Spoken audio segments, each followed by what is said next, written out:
I was raised in the little town of Yazoo City, Mississippi.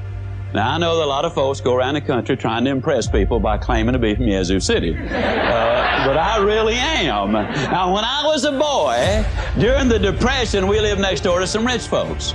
I knew they were rich for two reasons. Number one, they had a cook. Number two, the cook had something to cook. And during the Depression, that was a sure sign of wealth. I was over there for lunch one day, as I tried to be every day. And now don't misunderstand that. Even though there was a depression on, we certainly had plenty to eat at my house. I know we had plenty because if they ever passed my place for seconds, they'd always tell me, no, you've had plenty. So I know we had plenty. Now the cook brought the biscuits out, and this is not an exaggeration. Those biscuits were not as thick as my wrist was. And I looked at her for a moment. I said, Maud, what in the world happened to your biscuits? She reared back, gave a big old tummy laugh, and said, well, I'll tell you about those biscuits. She said they squatted to rise. But she said they just got cooked in the squat. You know anybody that's getting cooked in the squat? The people who wait for Aunt Matilda to move out, or John to get on the day shift, or the new models to come out, or the new mayor to come in, or for the new advertising campaign to get started. The people who wait on the new senator in Washington, or until inflation slows or the rate of interest comes down, the people who wait for changes to take place out there before they do the changing in here are flat going to end up getting cooked in the squat.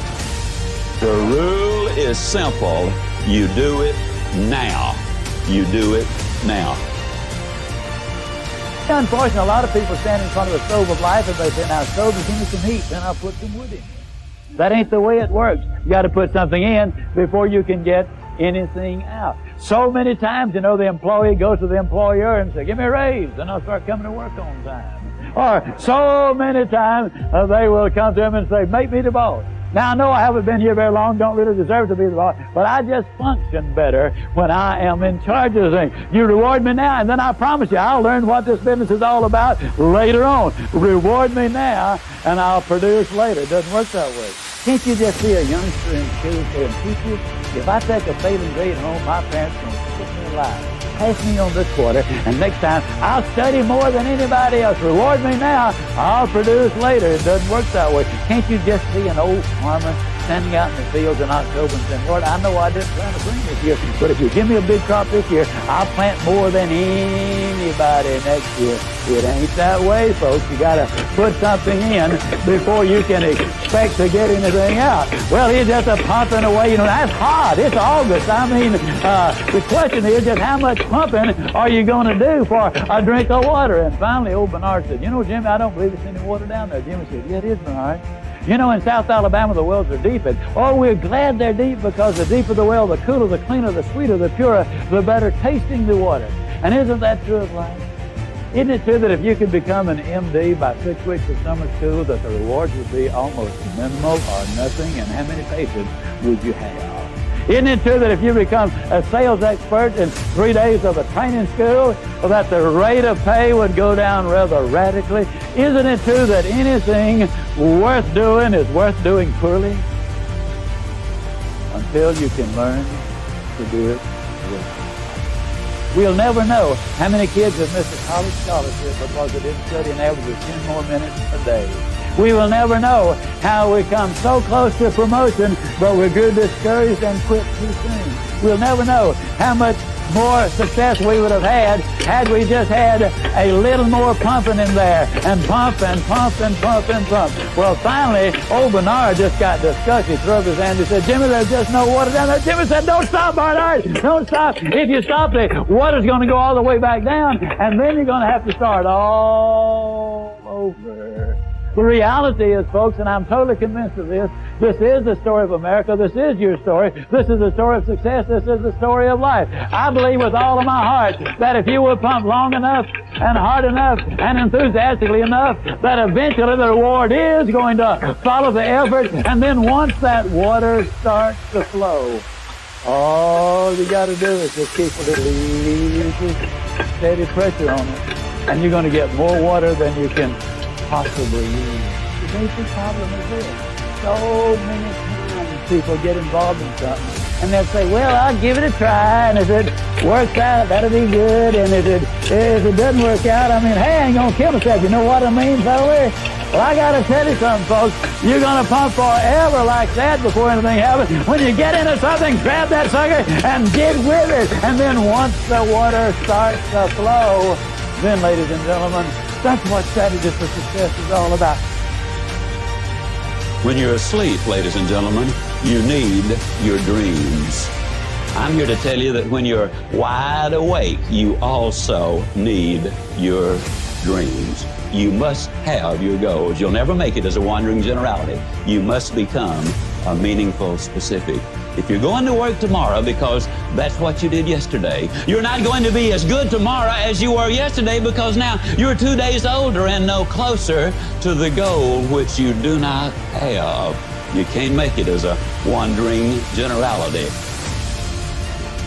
I want to talk a little bit about goals on the line of how do you lose 37 pounds and write a book. I'm just going to kind of give you that as an example. For 24 years of my adult life, by choice, I weighed well over 200 pounds. I say by choice because, you see, I have never accidentally eaten anything. I mean, it's always been deliberate. And when I choose to eat too much today, I have chosen to weigh too much tomorrow. You can choose to set goals and realize your potential, or you can choose not to set them. Now, if you choose not to set them, you got to understand that the consequences are not going to be good down the road. For 24 years, I was going to lose that weight. As a matter of fact, in 24 years, I lost several thousand pounds of weight. How many of you already know exactly what I'm talking about? But it wasn't until I wrote it down, put a date on it, listed the obstacles I had to overcome, identified the people, the groups, the organizations I needed to work with, spelled out a plan of action, set that time limit in there, and identified all of the benefits to me. It was only when I did that that the goal became a reality, and I lost the weight. For 10 or 15 years, I was going to write a book. You know anybody who's going to do just a whole lot of things, folks? I was going to write a book. But it wasn't until I got busy writing the book and writing the plans first before the book ever materialized. Now, if it sounds like I'm trying to sell you on having goals, how many of you are getting close already? How many of you are becoming convinced right quick like that you need to have those goals? There's no question about it. The immortal J.C. Payne many, many years ago said, give me a stock clerk with a goal, and I'll give you a man who will make history. But give me a man without a goal, and I'll give you a stock clerk. A commitment plays heavily in everything. If you've made a commitment, when you hit the rough spots, not if, when you hit the rough spots, your immediate thought is, how can I solve the problem? If you've not made the commitment when you hit the rough spot, whether it's in marriage or education or career or whatever, your first thought is, man, how can I get out of this deal? And so that commitment plays a huge role. And as you know, some people are about as committed as a kamikaze pilot on his 39th mission. I mean, they don't really take it that seriously. I listened to the people who were successful in selling that product. I would learn new things from different ones, new approaches, and that's you must be a constant student. A lot of people are afraid to try anything new because they are afraid that they will be embarrassed until they get good at it. Well, one of my favorite sayings is,